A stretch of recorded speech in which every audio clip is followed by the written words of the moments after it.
Bilal TV. Bismillahirrahmanirrahim. Assalamualaikum warahmatullahi wabarakatuh. Alhamdulillah wa syukurillah, la haula wa la quwata illa billah. Asyhadu an la ilaha illallah wahdahu la syarikalah wa asyhadu anna Muhammadan abduhu wa rasuluhu alladzi la nabiyya wa la rasula ba'dah, amma ba'du.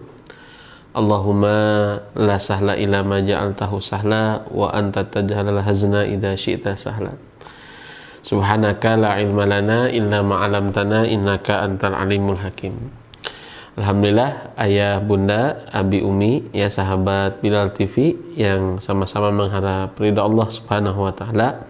Pada kesempatan kali ini kita akan melanjutkan tentang serial ya kajian parenting ya di tema pendidikan iman, yaitu terkait dengan materi bagaimana menumbuhkan cinta Rasulullah SAW, cinta kepada Nabi dalam diri anak-anak kita. Dan sebelumnya sudah kita bahas ya terkait dengan pendidikan iman, pentingnya pendidikan iman. Ya, kemudian juga kita bahas tentang sedikit ya pengantar bagaimana kita berupaya ya membuka pintu dialog bersama anak-anak kita sehingga materi-materi yang akan kita sampaikan kepada anak-anak kita itu tercapai. Dan pada materi sebelumnya saya sampaikan yaitu terkait dengan bagaimana kita sebelum memulai dialog bersama anak, sebelum memulai ngobrol, menasehati anak, itu adalah bagaimana kita berupaya untuk bisa mendengarkan mereka ya. Ini salah satu pintu ya kita untuk terkoneksi dengan diri mereka atau dengan hati mereka. Karena kalau tidak terkoneksi, kita sulit untuk bisa memberikan kendali kepada anak-anak kita.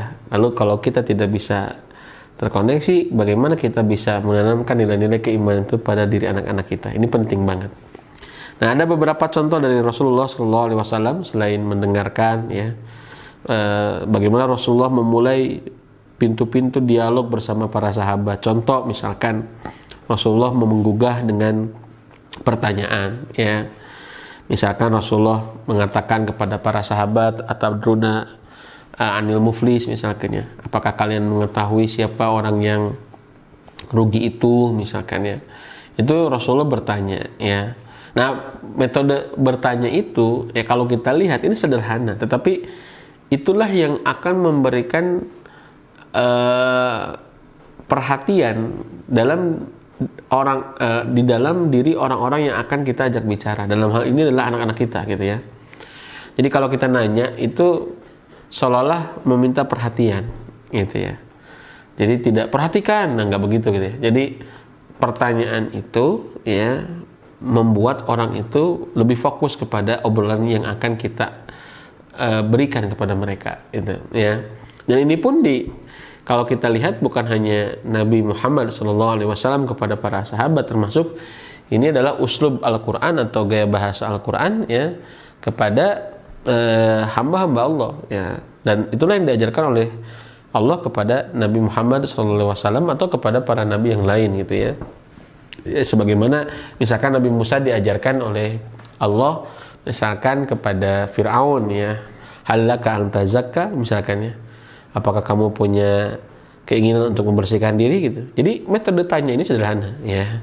Atau Nabi Ibrahim alaihissalam misalkan kepada anaknya yaitu kepada anaknya Nabi Ismail alaihissalam ya, ketika sudah beranjak dewasa ya, fangzur madza tara ya, gitu ya kalimatnya itu. Jadi setelah Nabi Ibrahim menceritakan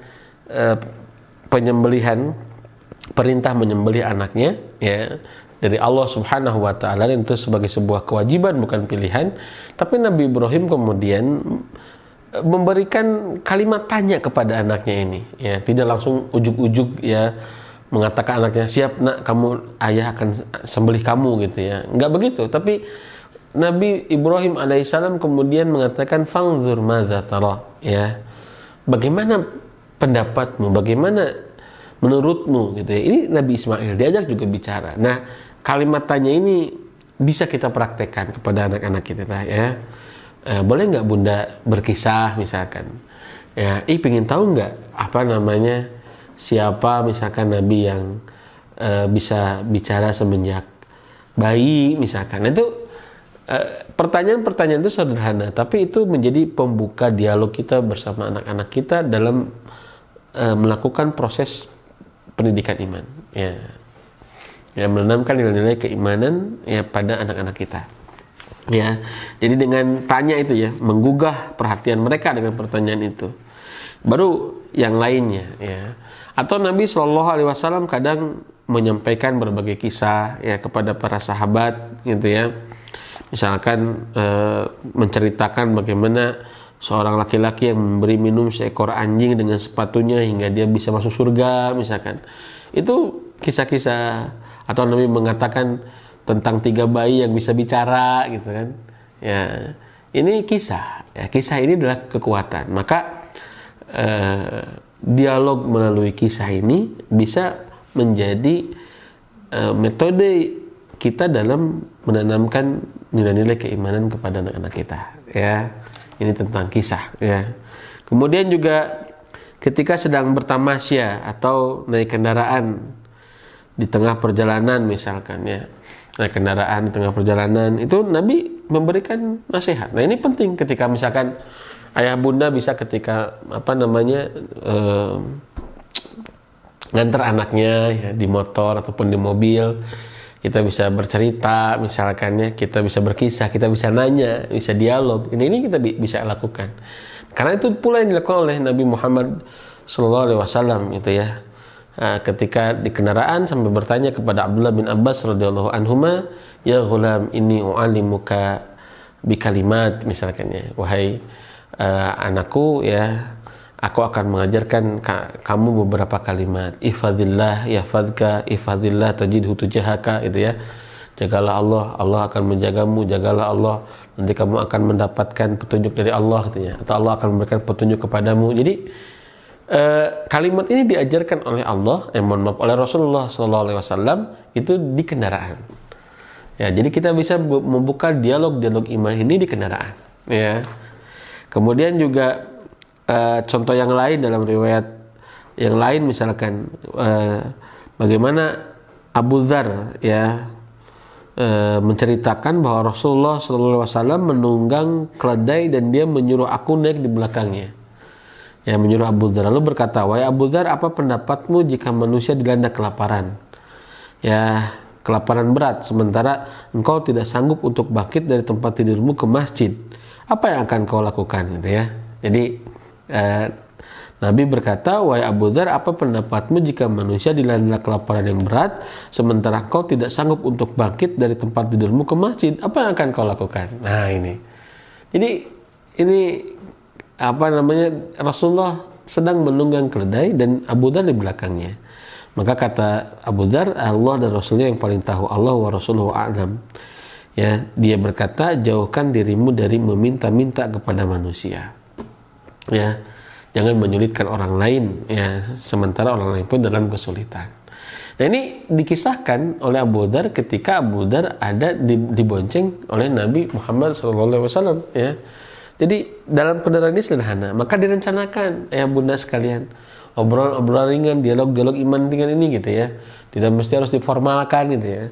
Dan pastikan Anda dalam keadaan hati yang lapang, tidak dalam kondisi marah, tidak dalam kondisi kesal, tidak dalam kondisi ingin mendominasi, ya, terlalu agresif untuk menguasai pembicaraan bersama anak. Nah, ini saya kira ini yang sangat membuat nilai-nilai yang akan kita tanamkan itu menjadi sulit untuk bisa diterima oleh anak-anak kita, ya, begitu. Walau alam bisawab, ya. Jadi sampaikan, praktekkan itu semua, itu ya. Sebelum kita memang melakukan pendidikan atau menanamkan nilai-nilai iman kepada anak-anak kita. Ayah bunda sekalian, sahabat Bilal yang dirahmati oleh Allah, ya. Ya, insya Allah hari ini kesempatan kali ini kita akan masuk kepada materi bagaimana mencintai atau menemukan cinta kepada Rasulullah Shallallahu Alaihi Wasallam dalam hati anak-anak kita, ya. Pertama, ya, kita harus tahu mengapa kita harus mencintai Rasulullah, gitu ya. Jadi kenapa? Ya, harus menanamkan cinta Rasul itu kenapa, gitu ya. Nah, yang pertama adalah ini adalah pondasi keislaman dan keimanan kita. Itu yang pertama. Jadi mencintai Rasulullah SAW itu salah satu bentuk keimanan, ya, salah satu bentuk bentuk keimanan. Nah, ini tidak boleh tidak, dan inilah yang disebut dengan kata Ibnu Qayyim, ada hubbut tabi'i, ada hubbul ikhtiyari, ya. Ada cinta tabiat dan ada cinta pilihan, gitu ya. Dan cinta pilihan itu adalah mencintai karena memilih, dan ini bagian daripada keimanan, gitu ya. Maka kenapa kita harus mencintai Rasulullah SAW? Karena itu bagian daripada pondasi keislaman kita, ya. Tu'minuna billahi wa rasulihi, yaitu kalian beriman kepada Allah dan kepada Rasulnya, gitu ya. Atau al-imanu billahi wa rasulihi, itu iman kepada Allah dan kepada Rasulnya. Makanya ini menjadi salah satu rukun iman, ya. Bahkan, ya, pernah suatu saat Umar bin Khattab mengatakan bahwa beliau mencintai Rasulullah SAW sebagaimana mencintai orang tuanya, ya. Maka Nabi mengatakan, aku harus lebih dicintai daripada yang lainnya, gitu ya. Ya, harus lebih dicintai daripada yang lainnya. Nah, sahabat-sahabat sekalian dirahmati oleh Allah, ya, inilah yang menjadi poin pertama, ya, kenapa Rasulullah SAW itu harus dicintai, ya, karena ini adalah bagian daripada ketauhidan, bagian daripada keimanan. Wallahu alam bisawab. Ya, itu poin yang pertama. Poin pertama ini dikuatkan dengan surat Ali Imran ayat ke-31, di mana Allah Subhanahu wa taala berfirman, A'udzubillahi minasyaitonirrajim, Qul in kuntum tuhibbunallaha fattabi'uni yuhibbukumullahu wa yaghfir lakum dzunubakum wallahu ghafurur rahim. Katakanlah, jika kamu benar-benar mencintai Allah, ikutilah aku, niscaya Allah mengasihi dan mengampuni dosa-dosamu. Begitu, ya. Jadi, ayat ini, kata Hasan Al-Basri rahimahullah, ini adalah ayatul mihnah, yaitu ayat ujian. Karena dulu ada satu kaum yang mengatakan nuhibbu rabbana, kami mencintai Tuhan kami. Maka Allah menurunkan surat ini, ya, jika benar kalian mencintai Allah, ikutilah Nabi Muhammad SAW. Maka itiba kepada Nabi Muhammad, ya, atau kita mencintai, ya, Nabi Muhammad itu menghasilkan cintanya Allah. Maka ini bagian daripada pokok dalam keislaman kita, ya. Dan itu pula yang disampaikan oleh Rasulullah SAW dalam riwayat Imam Muslim, zaqata bil iman. Kata beliau, ya, seseorang akan merasakan manisnya iman. Man radiya billahi rabba bil islami dina wa bi Muhammadin nabiyya. Ya, kalau ridho Allah sebagai Tuhannya, ya, kemudian Islam agamanya, dan Nabi Muhammad sebagai Rasulnya atau sebagai Nabinya. Nah, tiga hal inilah yang menjadi pokok ta'mul iman, yaitu manisnya keimanan, ya. Itu yang pertama. Yang kedua adalah kenapa kita harus menumbuhkan atau harus mencintai Rasulullah SAW? Karena Nabi ini adalah kekasih Allah, ya, yang mendapatkan gelar Al-Khalil, gitu ya, yaitu Nabi Muhammad SAW dengan Nabi Ibrahim alaihissalam itu mendapatkan gelar Al-Khalil. Nabi Ibrahim mendapatkan gelar Al-Khalil dan Nabi Muhammad pun demikian, ya. Sampai beliau berkata kepada Abu Bakar, andaikan Allah belum mengambilku sebagai kekasih, maka aku akan menjadikan engkau Abu Bakar sebagai kekasihku, gitu ya. Jadi Al-Khalil, ya. Maka mencintai Rasulullah adalah mencintai kekasihnya Allah Subhanahu wa ta'ala. Kemudian juga, ya, seseorang itu akan dikumpulkan bersama orang yang dicintainya. Ya, kata Nabi, ya, almar'u ma'a man ahabba, yaitu seseorang akan bersama dengan orang yang dicintainya. Nah, perkataan ini adalah Ya, sebagaimana diriwayatkan oleh Anas bin Malik, ada seorang Arab Badui mendatangi Rasulullah dan bertanya, "Wahai Rasulullah, kapankah hari kiamat itu datang? Kapan sih kiamat itu?" gitu ya. Rasulullah menjawab, "Apa yang sudah engkau persiapkan untuk menyongsongnya?" Apa yang sudah kamu persiapkan untuk menyongsongnya? Nanya-nanya kiamat gitu ya. Udah siap gitu ya. Maka kata dia ya, seorang Arab Badui, "Kecintaanku kepada Allah dan Rasulnya." Ya, bekalku adalah cintanya kepada Allah dan kepada Rasul. Ya, maka Rasul mengatakan, "Almar'u ma'a man ahabba." Ya, seseorang yang akan bersama dengan orang yang dicintainya. Atau dalam konteks hal ini, ya Rasul mengatakan ke orang Arab Badui itu, engkau akan beserta orang yang engkau cintai. Ya, demikian. Itu salah satu alasan-alasan kenapa ya kita wajib atau mesti menumbuhkan kecintaan kepada Nabi Muhammad Shallallahu Alaihi Wasallam. Ya, selain itu karena Nabi pun sudah mencintai umatnya, gitu ya. Bahkan Nabi pernah menangis ya sedang duduk bersama para sahabatnya karena kerinduan kepada umatnya. Para sahabat bertanya, "Kenapa engkau menangis ya Rasulullah?" Beliau menjawab, "Aku merindukan saudara-saudaraku." Ya, mereka bertanya lagi, "Bukankah kami juga saudaramu ya Rasulullah?" Ya, Rasulullah menjawab lagi, "Bukan, saudaraku adalah ya orang-orang yang beriman kepadaku padahal mereka tidak pernah melihatku." Yaitu adalah kata Nabi, saudaraku adalah orang-orang yang beriman kepadaku padahal mereka tidak melihatku. Nah, itulah ya sampai Rasulullah SAW rindu kepada umat yang tidak bertemu dengan beliau tapi mengimani beliau. Ya, Masya Allah ya sahabat-sahabat sekalian. Dan alasan yang lain adalah supaya kita bisa mendapatkan syafaat Nabi karena mencintai Nabi. Begitu ya. Ya, Rasulullah merupakan satu-satunya Nabi yang menunda untuk berdoa dengan permohonan yang pasti dikabulkan hari kiamat. Jadi ada nabi-nabi itu katakanlah dikasih kesempatan, dikasih jatah ya gitu ya, untuk bisa berdoa ya yang ijabah kepada Allah Subhanahu wa taala. Tapi Rasulullah menunda ya sampai hari kiamat agar bisa memintakan syafaat kepada umatnya dengan doa tersebut. Jadi agar bisa mendapatkan agar bisa mendoakan syafaat untuk umatnya nanti ya dengan doa tersebut ya. Dalam hadis dari Imam Muslim dijelaskan setiap nabi mempunyai doa yang mustajab dan setiap dari mereka telah menyampaikan permintaannya.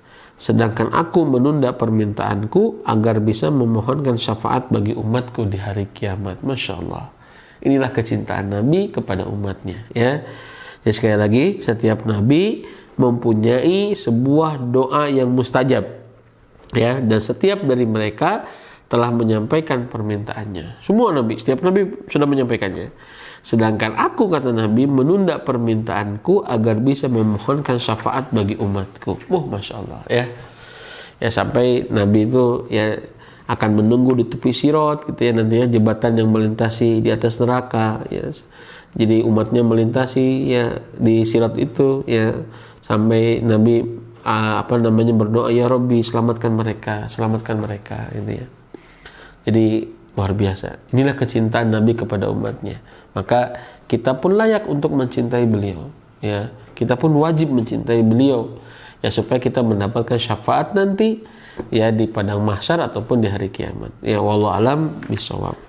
Nah, sahabat-sahabat sekalian yang dirahmati oleh Allah ya, itulah diantara alasan ya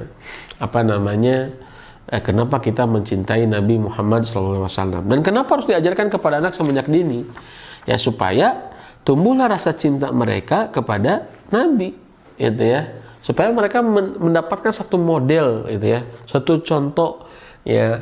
Jika misalkan hari ini kita banyak menghadirkan anak-anak itu dengan superhero gitu ya, pahlawan-pahlawan yang sebetulnya tidak ada gitu kan, hanya khayalan saja, maka selayaknya kita menghadirkan Rasulullah sebagai contoh atau katakanlah sebagai pahlawan gitu ya dalam kehidupan anak-anak kita, sehingga mereka menjadikan Nabi itu sebagai panutan gitu ya. Dan ini tidak akan bisa diikuti oleh anak-anak kita kalau para orang tuanya tidak memiliki kekuatan alasan bagaimana kenapa kita harus menghadirkan Rasulullah di rumah kita atau merawat kecintaan anak-anak kita kepada Nabi Muhammad SAW gitu ya. Maka mudah-mudahan ya sahabat-sahabat sekalian